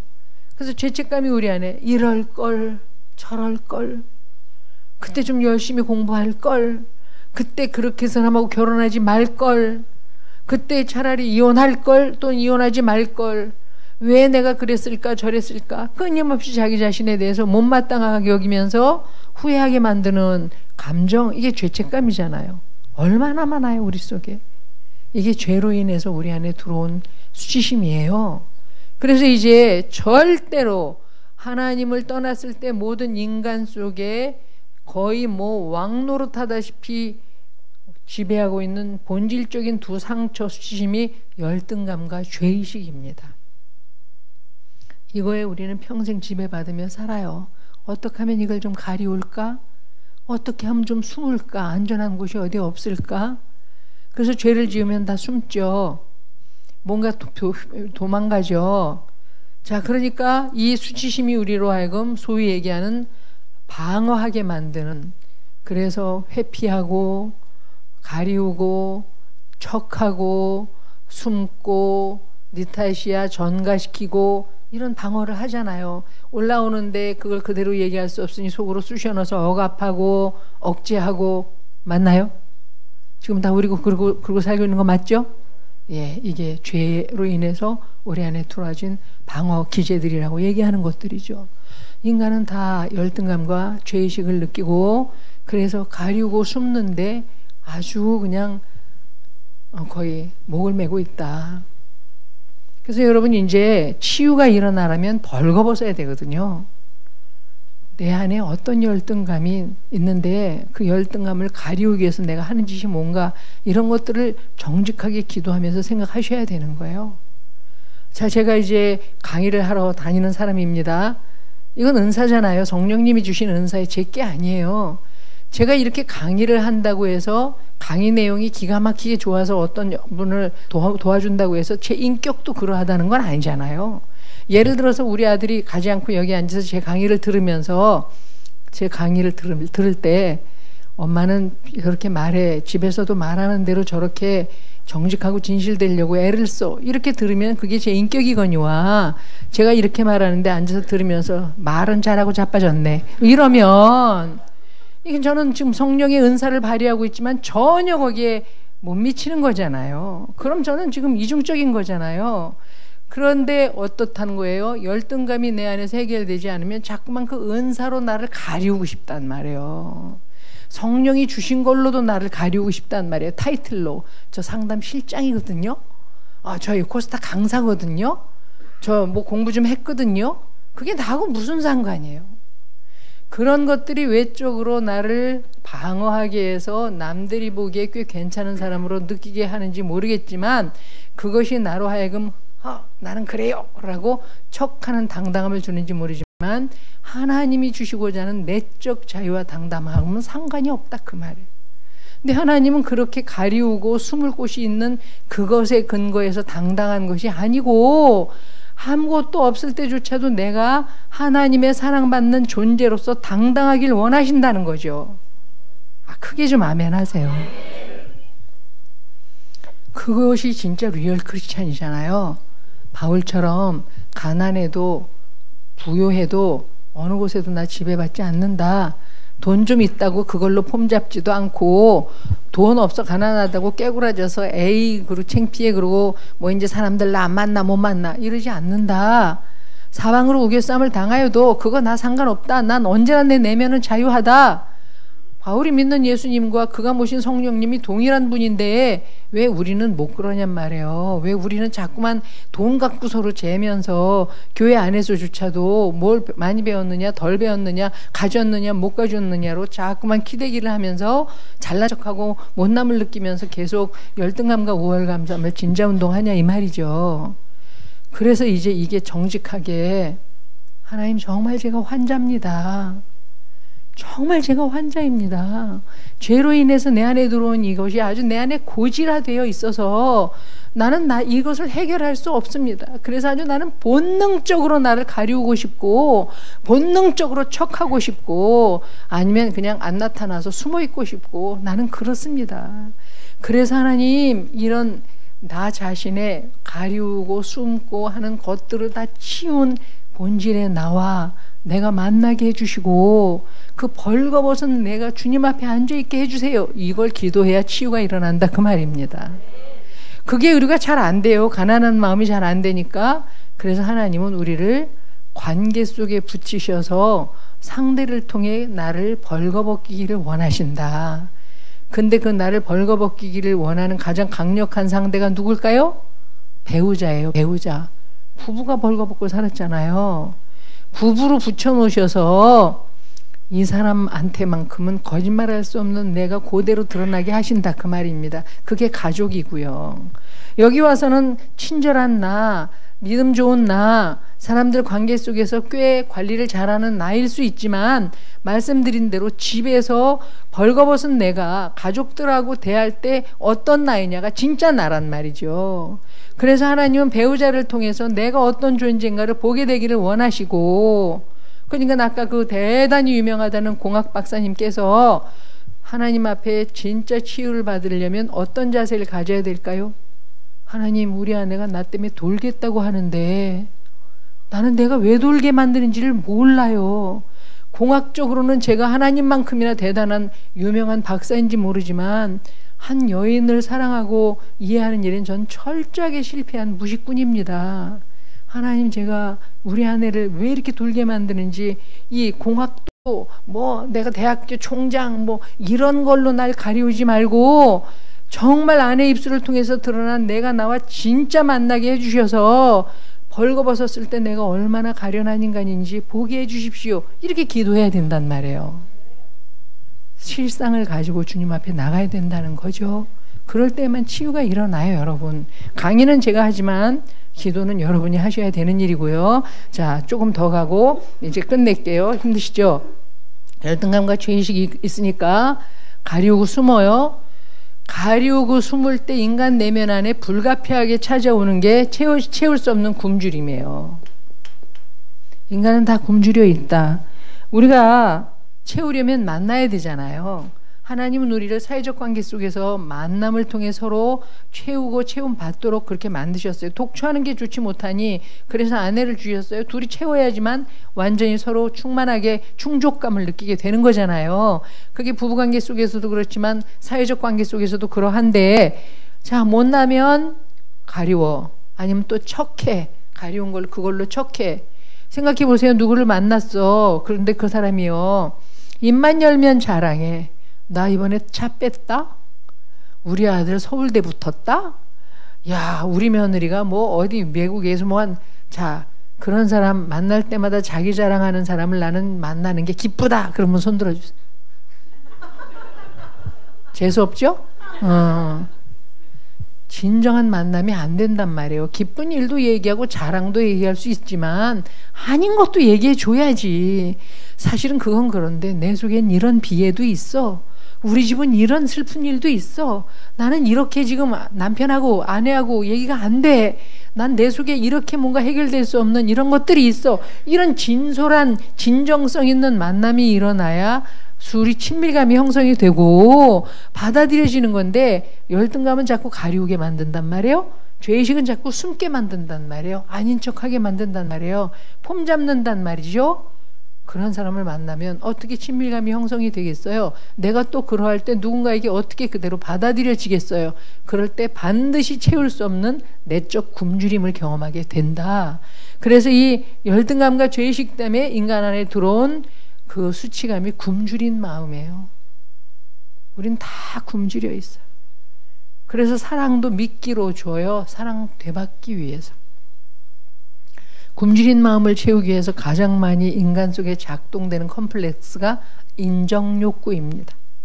인정만 받을 수 있다면, 칭찬만 받을 수 있다면. 그래서 우리는 말로는 다 주님이 인정하시면 된다고 얘기해요. 근데 주님 인정만 갖고는 안 돼. 담임 목사의 인정도 필요하고 순장님의 인정도 필요하고 옆에 있는 친구들도 나를 괜찮다고 인정해 줘야 직성이 풀린단 말이에요. 아닌가요? 굶주려 있기 때문에 그렇거든요. 굶주림이 해결이 돼야 인간의 인정에 목매달지 않는데, 굶주려 있으니까 누군가가 나를 인정해 주는 일에 목매달면서 종노릇한단 말이죠. 제 얘기를 해볼까요? 저는 참 괜찮은 며느리예요. 저는 맏며느리입니다. 지금 이제 92세 된 치매 시어머니하고 같이 살고 있는데, 천만 다행히도 우리 시어머니가 이제 치매니까 왔다 갔다 막 뒤섞고 저한테 형님이라고도 불렀다가 막 뭐 이러시잖아요. 그런데 그분 기억 속에 우리 큰 며느리는 아주 훌륭한 사람 이렇게 되어 있어요. 제가 참 하나님께 감사드려요. 제가 참 훌륭한 며느리려고 애를 썼단 말이에요. 이제 어느 날 어머님 생신을 하는데 동서가 형님 우리 돈 조금만 내서 메인 디시 몇 개만 하고 좀 줄입시다. 간단히 합시다. 아주 고달파 죽겠어요. 돈도 없고 힘들어 죽겠어요. 이러는 거예요. 그러자고 제가 약속했어요. 근데 막상 그날이 되니까 그러면 또 안 될 것 같은. 그래서 돈을 또 더 내가지고 이제 뭐 또 더 했죠. 동서가 와서 신경질을 냈어요. 형님 간단히 하기로 했잖아요. 돈도 없고 힘들어 죽겠단 말이에요. 그래서 제가 그래도 야 어른 생신인데 그러면 안 될 것 같아서 돈 내지 마. 그냥 내가 알아서 할게. 그랬더니 우리 동서가 그럼 고맙습니다 하면 되는데 하여튼 형님 되게 인정받고 싶어 해. 이러는 거요. 손 봐야 되겠죠. 그죠? 버르장머리 없이 말이야. 그래서 내가 아니야 그래도 네 말이 맞는데 어른 생신이니까 그러면 안 될 것 같으니까 신경 쓰지 말라니까 그냥 내가 알아서 할게. 그랬더니 또 하여튼 형님 어머니한테 되게 인정받고 싶어 해. 또 이러는 거요. 그래 너 이따 이제 끝나고 보자. 그래 뭐 이제 뭐 큰 소리 나면 안 되니까 너 이따 끝나고 좀 보자. 싸가지가 없어 이게 가만히 보니까 이제 그렇게 이제 별르는 거죠 속으로. 잔치 이제 다 끝나고 뭐 어른들 다 가시고 이제 저도 저희 집으로 돌아가는데 집에로 이제 가고 있는 거예요. 그럼 우리 남편이 이제 이쯤에서 입을 열어서 저를 칭찬해야 되잖아요. 오늘 좋았어. 아주 반찬도 좋고 요리도 잘하고 당신 수고 많았어. 엄마 아버지가 기뻐하시는 걸 보니까 좋더라고. 뭐 이쯤 나와야 되는데 아무 말도 안 하는 거예요. 여보 오늘 어땠어? 근데 우리 남편이 또 거기다 대고 당신이 그러면 난 칭찬이 싫어져. 이해되세요? 칭찬해 주려고 그러다가 당신이 막상 먼저 그렇게 나오면 칭찬해 주고 싶은 마음이 사라진대. 그 생색내는 것이 보기 싫어서 그놈이나 나나 하여튼 인간은 다 죄인이야. 뭘 또 싫어지냐. 그냥 칭찬 좀 해주지. 근데 우리 속에 그런 거 있잖아요. 누구를 칭찬해 주고 싶다가 상대가 먼저 생색내면 왜 칭찬하고 싶은 마음이 가시는 거. 우린 다 죄인이에요. 우린 다 구제불능이야. 우리가 우리 의지로 우리 마음을 스스로 바꿔서 변할 수 있는 인간이면 예수님 안 죽으셔도 돼요. 가능하지가 않아. 오죽하면 하나님의 아들이 죽었겠습니까? 우린 정말 작은 선 하나에도 정말로 일상적으로 선을 행할 수 없는 부패하고 거짓된 존재 맞아요. 옆 사람한테 좀 얘기해 줘. 당신 진짜 거짓되고 부패해요. 그렇게 좀 얘기해 주세요. 예. 진짜요. 겉으로는 적절하게 법을 지키면서 관계 속에서 우리가 잘 처리하면서 살지만 하나님은 중심의 동기를 보시거든요. 우리 정말 거짓되고 부패해요. 정말 거짓되고 부패해요. 그래서 남편이 그런데 그냥 김이 팍 새는 거예요. 이것들이 오늘 아주 작당하고 나를 그래서 제가 집에 가서 이제 화가 났어요. 그럴 때 이제 뭐 또 친구들한테 전화 걸어서 야 우리 어머니 뭐 잔치했는데 동서 그게 말이에요 이렇게 재수없게 나오고 우리 남편은 또 한 수 더 떠서 뭐 이제 막 이러잖아요 보통의 경우에. 근데 이제 저녁에 이제 저는 늘 말씀을 이렇게 전하고 복음을 전했기 때문에 그날 그 죄를 해결하지 않으면 말씀을 전하는 일에 지장을 받으니까 공적인 삶에 열매를 맺을 수 없으니까 이제 회개를 했겠죠. 하루의 괴로움은 그날 하루 족하다고 또 말씀하셨으니 앉아서 기도를 하는데요. 두 사람이 왜 똑같은 얘기를 나한테 하는 거예요. 생색내기 좋아하고 인정받고 싶어하고. 주님 저한테 오늘 왜 그러시는 거예요? 그러니까 주님이 저한테 너 왜 이렇게 열심히 하냐? 너 없는 것까지 다 털어서 그렇게 해야 되는 이유가 뭐냐? 너 없는 돈 다 털어서 하고 그다음에 돈 없다고 불평하잖아. 왜 이렇게 있는 힘을 다해서 다 털어서 그렇게 생일잔치하고 그렇게 난리냐? 주님이 이제 주고받게 하는 거예요 기도로. 저 예수 믿잖아요. 저 예수 믿는 맏며느리잖아요. 우리 부모님 구원받아야 되잖아요. 그래서 제가 그렇게 애쓰는 거잖아요. 예수님이 그래 그렇게 해줘서 고맙다. 근데 그게 다냐? 그게 다냐? 물으셨어요. 제가 가만히 앉아서 제 속을 들여다봤거든요. 동서 말이 맞더라고요.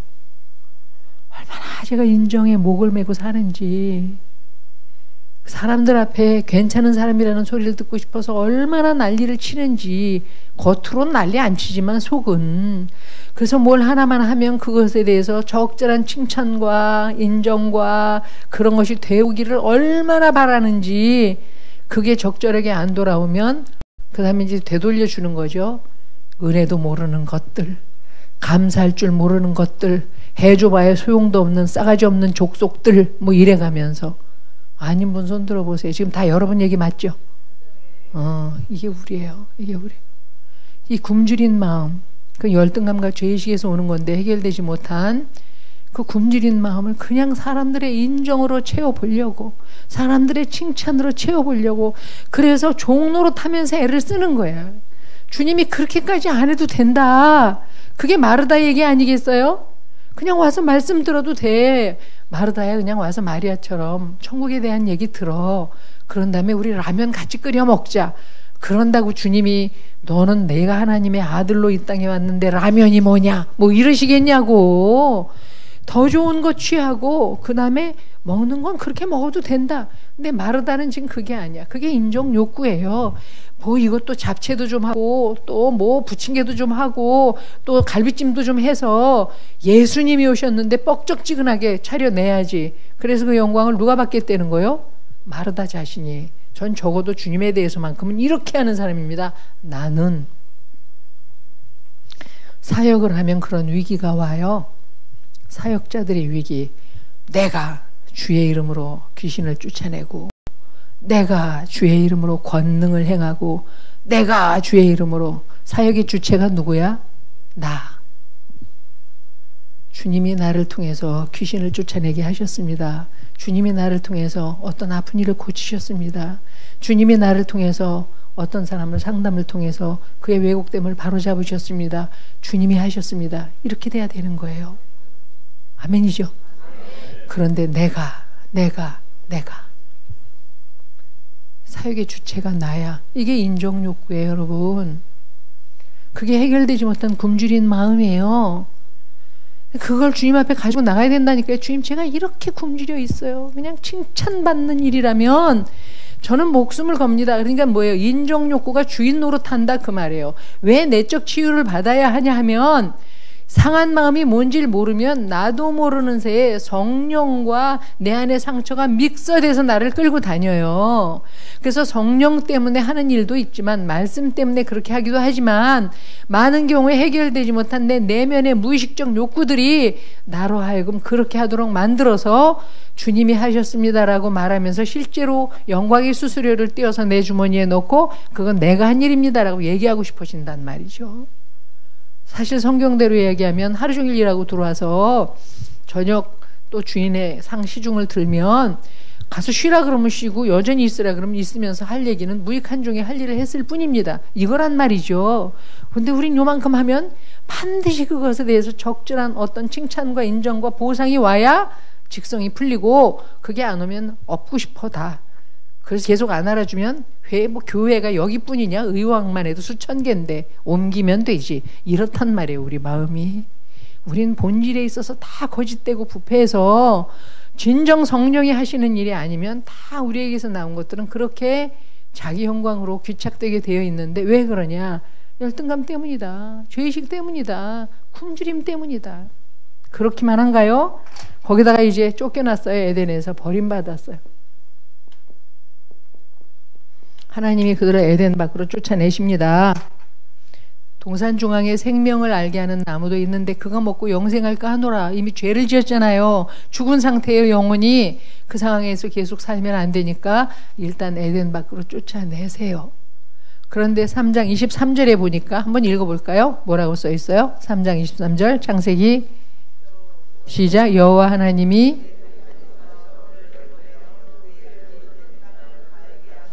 네, 제가 잘못 얘기했나봐요. 그 앞절이나 뒷절에 내어 쫓기 전에 어떤 일을 하시냐면 가죽옷을 지어 입히시니라 그렇게 되어 있어요. 있죠? 몇 절이? 21절이에요? 네, 가죽옷을 지어 입히니라. 자, 여러분, 하나님이 그들을 에덴 밖으로 내어 쫓을 때 아담과 하와에게 가죽옷을 지어 입히세요. 그들이 수치스러우니까 무화과 잎으로 자꾸만 자기를 가리운단 말이에요. 우리가 우리 자신의 그 열등감, 내 존재에 대한 찌질함, 현찮음을 보상하기 위해서 자꾸만 세상 속에서 내가 이루고 있는 어떤 것들로 나를 가리운다고 말씀드렸어요. 그걸로 나를 설명하고 싶어 한단 말이에요. 그러니까 그것이 근본적인 대책이 될 수 없잖아요. 무화과 잎으로 가리우는 게 뭐 며칠이나 가겠습니까? 끊임없이 그것을 가리우기 위해서 또 수고해야 돼요. 그래서 하나님이 우리를 가리워 주시는 거예요. 가죽옷을 지어서 입히시는 거예요. 내어 쫓기 전에 먼저 가죽옷을 지어 입히시니까 수치를 가리우는 일은 하나님으로부터 온다. 그런데 이제 본질의 문제를 해결해야 되니까 일단 에덴 밖으로 내어 쫓아요. 가죽옷을 지어 입혔다라는 걸 잘 기억하셔야 돼요. 우리의 수치를 가리우기 위해서 짐승이 죽었어야 했어요. 가죽을 얻으려면 짐승이 죽어야 하죠. 그게 누굴까요? 예수 그리스도예요. 그래서 오늘 전 아침 예배 때 설교가 예수님이 다시 거기 걸음을 주고 북도 두고, 그래서 이런 상담 세미나를 통해서, 순장 예배를 통해서, 구역 예배를 통해서, 큐티를 통해서 우리를 북도 두고 걸음 주고 또다시 열매 맺게 하신다는 말이 전 굉장히 감동이 됐어요. 예, 결국은 주님께서 우리의 근본적인 수치에 가리우심이 되어주지 않으면 아무리 많은 것으로 가려워도 가려워지지 않습니다. 그래서 성경은 히브리서에서 예수 그리스도가 바로 하나님께 나아갈 당당함이 되신다고 되어 있는 거 아닙니까? 예수 그리스도가 바로 고린도 교회를 향해서는 우리의 의와 거룩함과 지혜가 되신다고 써 있지 않습니까? 이사야서에서는 구원의 옷, 의의 겉옷을 우리에게 입히시고 그렇게 되어 있지 않습니까? 어떤 경우라도 우리 자신의 수치를 가리워주는 것은 예수 그리스도 그분, 유일하게 그분이어야 되지, 플러스 내 돈, 플러스 사회적 명예, 플러스 내가 가지고 있는 지식, 백그라운드 또는 어떤 소셜 포지션, 이것이 되어서는 안 된다는 것입니다. 교회 안에 직분도 아니에요. 직분도 아니에요. 직분이 뭡니까? 종이에요. 하나님 일하라고 준 종이지 그게 무슨 계층입니까? 하나님은 예수 그리스도 외에 어떤 것도 우리는 가리울 수 없다고 이미 우리에게 선포하셨어요. 예수님으로만 너는 가리워서 당당해질 수 있다. 그러니까 어떻게 하면 내가 자꾸 나를 나답게 여긴다고 그것으로 의지해서 당당하게 여기고 있는 세상 것들을 벗어버리고 그것을 대신해서 예수 그리스도를 자꾸 옷 입냐. 이게 이제 치유의 관건인 거죠. 그죠? 네, 돌아가고요. 어쨌든 버림받았어요. 에덴 밖으로 쫓겨났어요. 그래서 우리 안에 이 버림받은 상처가 있어요. 하나씩 하나씩 또 다음 주일에 되짚어 볼 건데요. 버림받아 보신 분들은 아실 거예요. 얼마나 자기가 무가치하게 느껴져요? 누군가가 나를 버렸다. 내가 쓸모없는 존재 같잖아요. 그래서 또 열등감이 일어나요. 버림받으면 얼마나 아파요? 얼마나 아프면 죽겠습니까? 딸을 당한 애들이, 왕따 당한 아이들이 얼마나 힘들면 아이들이 나를 받아주지 않고 나를 버렸어. 나는 그룹에서 소외됐어. 배척당했어. 무시당했어. 아무짝에도 쓸모없는 인간. 그러면서 그냥 자기를 처리해버리는 거예요. 그럴 정도로 이게 버림받는 것은 아프고 무가치하고 열등감이 일어나는 일이다. 그 말이죠. 이게 바로 에덴 밖으로 쫓겨날 때 우리 최초의 인간 조상이 겪은 내적 상처인데 그것이 우리 속에 있다. 우리는 다 그래서 버림받지 않으려고 긴장하고 살아요. 쇠당하지 않으려고 긴장하고 살아요. 이게 우리 내면 안에서 예수님을 주인이라고 우리는 말하지만 여전히 버림받을 것에 대한 두려움 때문에 거절당하지 않으려고 마음에 없는 말을 하면서 아첨하기도 하고 상대의 비위를 맞추기도 하고 마땅히 해야 할 말을 못하기도 하고 안 해야 할 말을 그저 입술에 발린 말을 하면서까지라도 연명하며 애를 쓰고 사는 이유가 버림받지 않기 위함이죠. 이 버림받은 상처가 우리 속에 가득하기 때문에 부부 사이에도 그렇단 말이에요. 내가 오빠한테 돈 보냈거든. 그런데 당신이 조금 더 보냈으면 좋겠어서 내가 말했어. 그럼 막상 얘기하니까 우리 남편이 잘했네 이러더라고요. 근데 나는 그렇게 말 안 하고 왜 또 보내? 뭐 이럴까 봐. 또는 다음에 우리 엄마한테는 왜 조금 줘? 이럴까 봐. 그래서 내 안에 있는 어떤 상대에 대한 그렇게 했을 때 거절 또는 받아들여지지 않을 것에 대한 방어를 미리 치면서 말 안 하는 거죠. 속이는 거죠. 이런 것들이 우리로 하여금 무시, 소외 또는 상대방으로 인해서 받아들여지지 않는 어떤 상황 속에 있을까 봐 자꾸 방어하게 만든단 말이에요. 그래서 늘 긴장해요. 그래서 우울하고 그리고 잠이 안 오고 잠이 너무 많이 오고 분노가 일어나고 이런 일들이 우리 속에서 끊임없이 왔다 갔다 하는 거죠. 버림받아서 열등감이 일어나고 열등해서 못 낳기 때문에 못 끼니까 또 사람들로부터 거절당하고 이런 악순환 속에 우리들이 있게 되는 경우도 상당히 많이 있는 거죠. 자, 굶주림은 채워야 해요. 그래서 굶주림을 채우는 가장 첫 번째 방법이 하나님을 만나는 거거든요. 그게 예배예요. 자, 4장으로 가면 이제 예배 얘기가 나오죠. 가인과 아벨의 제사 얘기가 나와요. 창세기 4장에. 자, 아벨의 제사는 연락되고 가인의 제사는 거절당했어요. 그 신학적인 건 이제 목사님하고 해결하시고요. 어쨌든 하나님으로부터 거절당했어요. 그러니까 믿음으로 나가지 않기 때문에 하나님을 못 만났어요. 쉽게 표현하면 예배에 왔지만 예배에 와서도 하나님을 못 만난다 그 말이에요. 예배 드리러 왔지만 그냥 점만 찍고 간다 그 말이에요. 오늘 예배를 통해서 내게 말씀하시는 하나님의 음성을 듣지도 못하고 찬양을 통해서 내 마음 안이 깊은 감동 속에 가지도 못하고 그저 앉아 졸다가 그러면서 나 예배 드렸네, 나 오늘 주일 지켰네, 이런 일들이 얼마나 많이 일어나요. 그게 다 가인의 제사입니다. 거절당하는 거죠. 하나님이 안 받으시는 거죠. 자기가 잘못해놓고 거절당하니까, 굶주림을 채우지 못하니까 일어나는 게 분노예요. 굶주림을 채우지 못했을 때 인간 내면 안에 들어온 상처가 분노다. 그래서 하나님께 분노해요. 분노의 특징은 뭐예요? 자기보다 윗상사, 윗사람한테 일어나서 터지는 곳은 만만한 곳에 터져요. 갚기는 아벨에게 갚는 거예요. 우리 속에 다 분노가 있어요.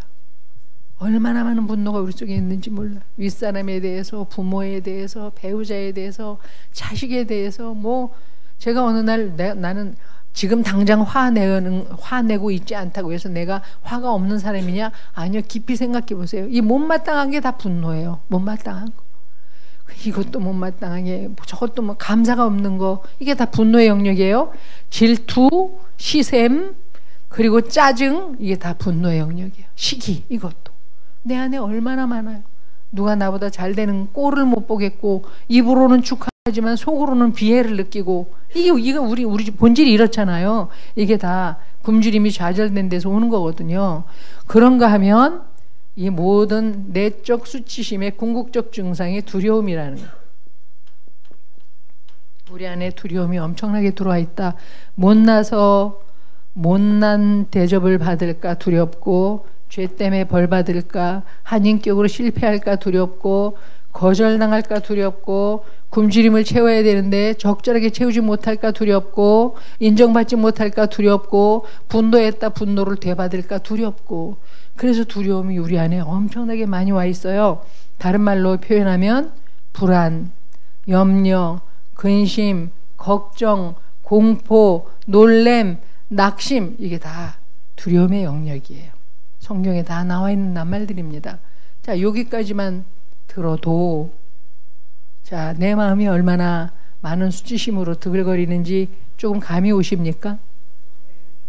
내가 수치심 덩어리라는 게 인정이 되십니까? 지금 겉으로 나이스한 사람이냐, 지금 그거 묻는 거 아니에요. 다 우리 겉으로 괜찮은 사람일 수 있어요. 현실적인 상황을 관리해 가면서 화를 내야 될 장면인지 아닌지를 잘 조심조심해 가면서 우리 인간 관리 잘하고 살 수 있어요. 지금 그 얘기하는 거 아니에요. 당신 속이 어떠냐 얘기하는 거예요. 당신 속에 분노 있지 않냐, 두려움 있지 않냐, 불안 있지 않냐, 긴장하고 살고 있지 않냐, 인정받으려고 목매고 있지 않냐. 그래서 결국은 이렇게 수치심이 가득한 우리 내면 안에 예수님이 들어오셨는데, 예수님을 주님이라고 부르지만 그분이 주인이어야 되는데, 상한 마음이 치유되지 않으면 이게 주인 노릇한다 그 말이에요. 열등감이 주인 노릇하고, 인정욕구가 주인 노릇하고, 거절에 대한 두려움이 주인 노릇해서 의의를 행해야 할 때 의의를 행할 수 없는 아첨꾼이 되거나, 이런 여러 가지 일들이 우리 속에 일어난다는 거죠. 하나님은 우리가 우리 자신에 대해서 제대로 직면해 보게 되기를 원하십니다.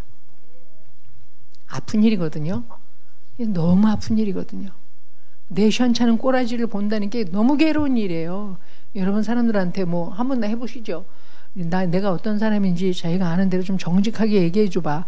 내 좋은 점 말고 내가 고쳐야 할 점 얘기해 줘봐. 이렇게 얘기했는데 상대가 진짜야? 진심이야. 내 고쳐야 할 점 좀 얘기해 줘봐. 근데 상대가 너 사실은 이렇게 이런 거 좀 문제 있어. 너 때때로 그런 거 정말 심각한데 너 그거 잘 생각하고 그것도 꼭 고쳐야 돼. 기분 좋을까요? 많은 경우에 사람마다 반응이 다르지만, 지가 말해놓고 상대가 말하면 넌 얼마나 잘났냐? 넌 나보다 더하더라 야 부터 시작해서 그거에 대해서 변명하고 합리화시키고 두둔하고 싶은 얼마나 많은 얘기들이 우리 속에서 일어나는지 아세요? 그죠? 우린 진실되지 않습니다. 왜 우리가 예수님을 믿는데도 불구하고 기독교가 이렇게 순전하지 않을까요? 얼마나 많은 죄를 탕감받았는지를 모르기 때문에 그렇습니다. 우리는 용서를 믿습니다. 모든 죄를 용서받았다고 얘기하는데 그 모든 죄, 그 낱낱의 죄가 얼마나 많은지를 모르기 때문에 그렇습니다. 한 얘기만 하고 오늘 강의를 끝내겠습니다. 남편이 외도하는 한 부인이 상담을 왔습니다. 그 부인이 이제 상담을 하면서 주고받기를 하는데 남편이 이제 외도를 하니까 새벽 기도를 나가기 시작했어요. 인생에 문제가 일어났을 때 새벽 기도를 가는 거는 굉장히 좋은 태도죠. 믿음이 좋은 부인이겠거니라고 생각을 했어요. 그래서 이제 상담을 하는데 뭔가 핀트가 안 맞는 거예요, 얘기가. 예수님을 믿는다면 알아들어야 할 얘기를 못 알아듣는 거예요. 그래서 제가 어느 날 물었습니다. 당신이 하나님 앞에 죄인인 걸 인정하십니까? 그 부인이 이렇게 대답했어요. 아이 선생님, 죄인 아닌 사람이 어디 있어요? 인간이 다 죄인이죠. 호호호. 이건 죄를 모르는 거예요. 죄는 그렇게 웃으면서 처리할 수 있는 그런 게 아니거든요. 이게 우리를 지옥으로 끌고 가거든요. 심판으로 끌고 가거든요. 하나님과 우리 사이를 내서 뭔가 지금 형통하지 못한 게 다 죄 때문이거든요. 그렇다면 이게 그냥 간단히 일반화시켜서 다 죄인이죠. 아니요. 지금 내가 하나님 앞에 죄인이냐고 묻는 거예요. 그래서 제가 그분이 교회 다니지만 정말 용서를 모르는 분이라는 걸 알았어요. 이제 상담을 계속 했는데 어느 날 그분이 선생님 저 정말 죄인이에요 라고 인정을 했어요. 어떻게 알게 됐냐고. 이제 남편이 외도를 하니까 뭐 싸울 거잖아요. 새벽 기도도 오고 상담도 받으면서 그래도 어떻게 좀 참으면서 돌아오게 해보려고 교양 있고 참 좋은 분이에요. 애를 썼는데 남편이 안 돌아오는 거예요. 점점 더 딴짓을 하더니 어느 날부터는 핸드폰도 꺼놓고 그리고 새벽에 겨들어오고 그러더니 어느 날 새벽에 들어와서 따지면서 도대체 나를 돌게 만들 작정이냐, 어디서 뭔 짓을 하다 이제 들어오냐라고 얘기를 하니까 남편이 딱 한 소리가 네 이따위 태도 때문에 내가 너하고 살기 싫어? 이렇게 말하는 거예요. 그 놈도 하는 소리 하고 바람 폈으면 미안해 해야 되지. 근데 언제나 방귀 뀌는 놈이 성낸다고 네 이따위 태도 때문에 내가 너하고 살기 싫어서 이렇게 얘기한 거예요. 그래서 이제 그 부인이 뒤집어졌어요. 그 말에 그대로 얘기할게요. 쌍놈 새끼 오다 가다 차에 갈려 죽어라 이랬어요. 그 부인이 저한테 얘기했습니다. 선생님, 이 쌍욕이라는 게요, 처음 시작이 어렵지. 한번 시작하면 농도 짙은 쪽으로 계속 하게 돼요. 이해되세요? 그래도 그렇게 욕하면 안 되지. 예, 물론 안 되죠. 지금 율법의 문제가 아니란 말이에요. 인간 본성의 문제예요. 아직 그렇게 욕을 안 하고 산 분이 계시면 그렇게까지 본성이 드러나지 않아도 될 정도의 보호를 받은 줄로 아시면 돼요. 아직 그렇게까지 그런 사건에 연루되지 않아서 내 본성이 홀딱 다 뒤집어서 얼마나 내가 거지 같은 인간인지를 아직 하나님이 보는 데까지는 안 가도록 내 인생을 잘 케어해 주셨다. 그렇게 인정하시면 된다. 은혜로 아시면 된다. 그 말입니다. 겪으면 사흘 굶으면 다 도둑질하게 돼 있어요, 여러분. 없으면 어떡할 겁니까? 근데 그 부인이 그렇게 쌍욕하기 시작했다 그 말이에요. 그래서 와서 얘기했어요. 선생님, 제가 죄인이에요. 바람은 남편이 피우는데요. 바람 피우는 일은 제가 하지 않았지만 그런 남편을 보면서 제 안에 얼마나 많은 독이 있는지, 악독이 있는지, 분노가 있는지, 얼마나 많은 제 안에 거절에 대한 이 두려움이 있는지, 내가 이혼할 수도 없고 이제 혼자 애 둘을 키울 수도 없고, 그런데 정말 그 여자는 왜 이렇게 열심히 교회 다니면서 헌금도 많이 내고 그랬을까요? 남편이 돈을 무진장 잘 벌어오는 사람이었어요. CEO인데 결혼 10년 동안 유럽 여행을 15번 갔다 왔어요. 그 정도 남편이면 끝내주는 남편 아니에요? 그때 사랑하고 있는 줄 알았다 이 말이에요. 자기가 남편을 사랑하는 줄 알고 남편은 나를 사랑하는 줄 알았다 그 말이에요. 여러분, 그럴 때 사랑하는 줄 아는 건 누구나 알 줄 알아요. 근데 이제 본질이 드러나게 하세요. 하나님이 그렇게 늘 울타리로 둘러서 괜찮은 나만 있도록 가죽옷을 지어 입혀 쫓아내셨지만 하나님은 우리 본질, 내면 깊은 곳에서 진정으로 우리와 만나기를 원하십니다.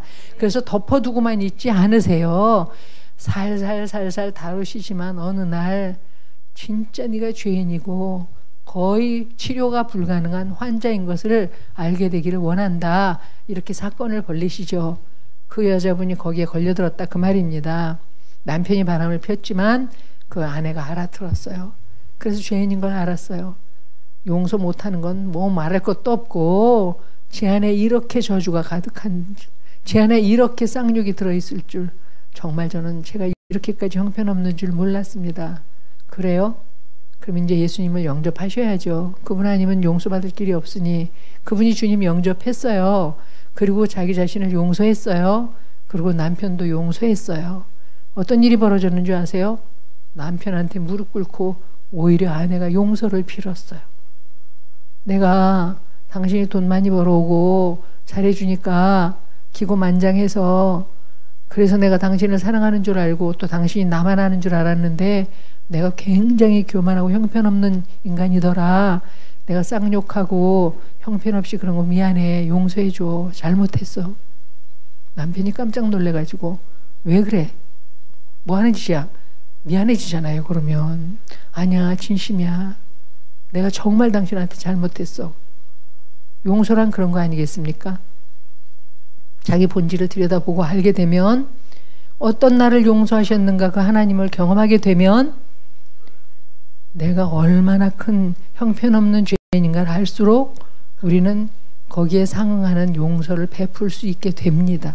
그래서 용서는 내가 하는 게 아니에요. 용서받은 은혜가 내 안에서 흘러나가는 것이지요. 내 의지로 용서하겠습니다. 이게 아니에요. 용서할 수 없는 나를 용서하신 하나님을 만나는 건데 결국은 이런 나를 가지고 하나님 앞에 나가는 거예요. 내가 너무 못나서, 너무 두려움이 많아서, 너무 불안해서 내가 지금 믿음이 없는데 믿습니다 하면서 버티고 있는데 하나님 버텨서 될 일이 아닙니다. 천부의 의지 없어서 손들고 옵니다. 주 나를 박대하시면 나 어디 가리까? 벌거벗은 채 주님 앞에 나가야 돼요. 그게 십자가 앞에 나간다는 의미입니다. 예수님이 십자가에서 우리를 용서하실 때 벌거벗으셨거든요. 우리의 수치를 감당하기 위해서 겉옷도 벌거벗기우고 속옷도 제비뽑기움을 당하면서 양손이 못 박혔기 때문에 그분은 자기를 가리우실 수 없으셨어요. 우리가 당해야 될 수치가 바로 이러하기 때문에 그 온갖 것으로 덮고 가리우면서 나인 양 하는 우리, 그럴 때 우리는 진정한 하나님을 만날 수가 없습니다. 하나님을 만날 때 치유는 자동적으로 이루어지는 것인데 내가 환자인 것을 고백할 때 하나님이 우리 안에서 그래 아픈 너를 내가 고쳐주마 그렇게 되는 거거든요. 자, 일단 여기까지 우리가 벌거벗을 수 없는, 그래서 가리우고 숨고 도망다니면서 끊임없이 우리 안에 너무나 많은 상한 마음들을 가지고 세상 것들로 그걸 채우려고 주님도 들어와 계시지만 주님으로도 채우지만 주님 아닌 것들로도 채우려는 그런 이중적인 욕구를 가지고 있는 존재라는 걸 주님 앞에 그대로 좀 가져가서 인정하는 게 필요하겠고요. 이제 다음 주일에 더 깊이 있게 그 열등감이 또 우리를 어디로 끌고 다니는지 좀 들여다보도록 하겠습니다. 여러분 관계 속에서, 부부관계 속에서나 가족관계 속에서 무슨 문제가 일어나면 그게 바로 나 자신을 벌거벗겨서 하나님 앞에 가지고 오라고 하는 하나님의 사인인 줄로 아시고, 그래서 상대가 바뀌기 전에 오늘 내가 바뀌어야 된다고 또 목사님이 아침 설교 때 말씀하셨는데, 내가 벌거벗은 채 하나님의 그런 나를 용납하시는 사랑을 경험하게 돼야 상황은 바뀌게 되어 있습니다. 정직하고 진실된 기도가 여러분 속에 일어나기를 바랍니다. 기도하겠습니다.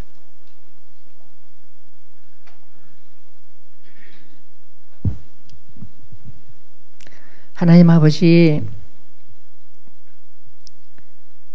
하나님께서 꽤 많은 은혜를 주셔서 먹고 사는 일이 그럭저럭 잘 해결이 되고, 또는 세상살이 속에서 절벽 끝에 선 것 같은 위기나 위험은 면해 주어서 이럭저럭 살고 있다 보니 그게 은혜라고 생각하고 감사하며 살았는데, 하나님, 사실은 내 안에는 정말 해결하지 않으면 안 되는 너무나 많은 수치심이 있음을 오늘 보고 듣게 되었습니다. 내가 사람들 관계 속에서 친절하게도 하고 교양 있게도 굴고 또 관리를 잘해서 꽤 괜찮은 사람으로 인식되기도 하지만, 벌거벗고 하나님 앞에 나가서 앉아있으면 나는 형편없는 나인 것을 고백할 수밖에 없습니다. 나는 내 배우자를 있는 모습 그대로 받아들일 수 없는 그런 자입니다. 얼마나 내가 요구가 많은지, 네가 좀 이렇게 되면 좋을 텐데, 저렇게 되면 좋을 텐데, 왜 너는 나를 그렇게 좀 이해 못하고, 너는 왜 그렇게 그 모양이냐고, 배우자를 향해서 못마땅할 때가 너무나 많이 있고, 뿐만 아니라 자식을 대해서도 또는 내 부모를 향해서도 그럴 때가 너무 많이 있는 나인 것을 고백합니다.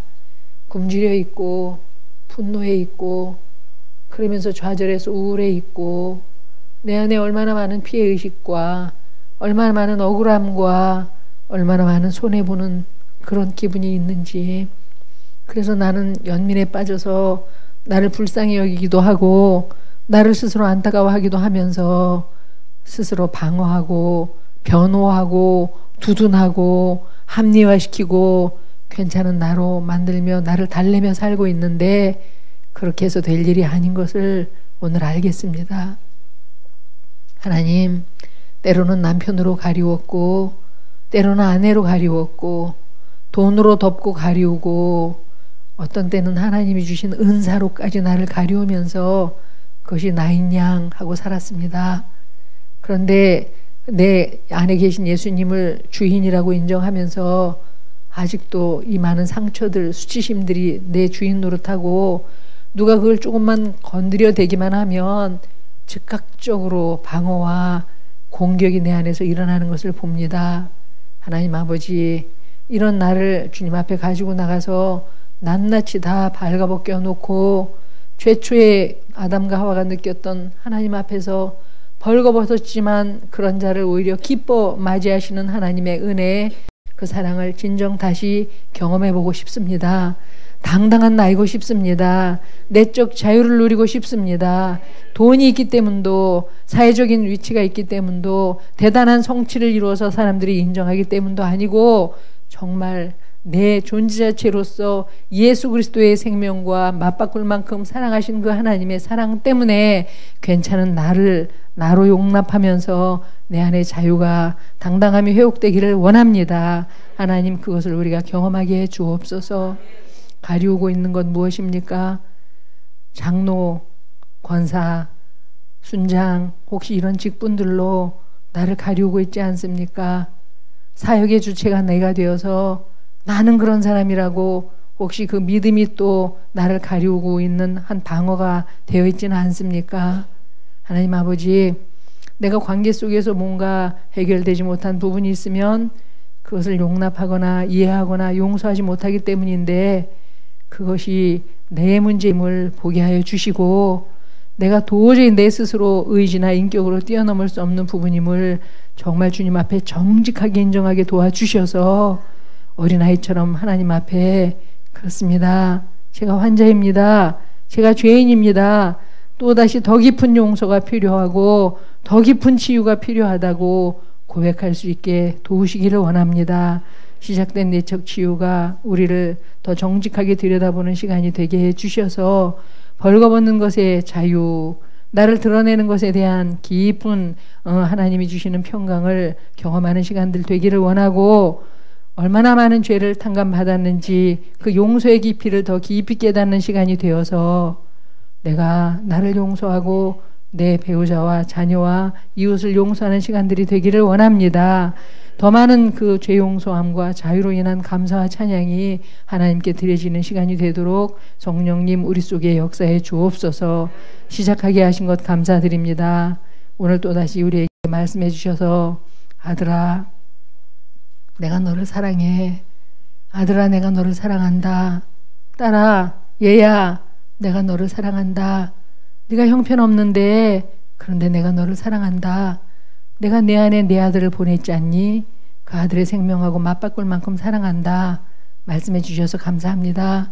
그 사랑을 더 깊이 묵상하면서 그 사랑 안에서 내 정체성을 새롭게 해나갈 수 있도록 성령님 역사해 주옵소서. 우리와 우리의 일정들을 주님 손에 부탁드리며 감사합니다. 존귀하신 예수 그리스도 이름으로 기도드립니다. 아멘.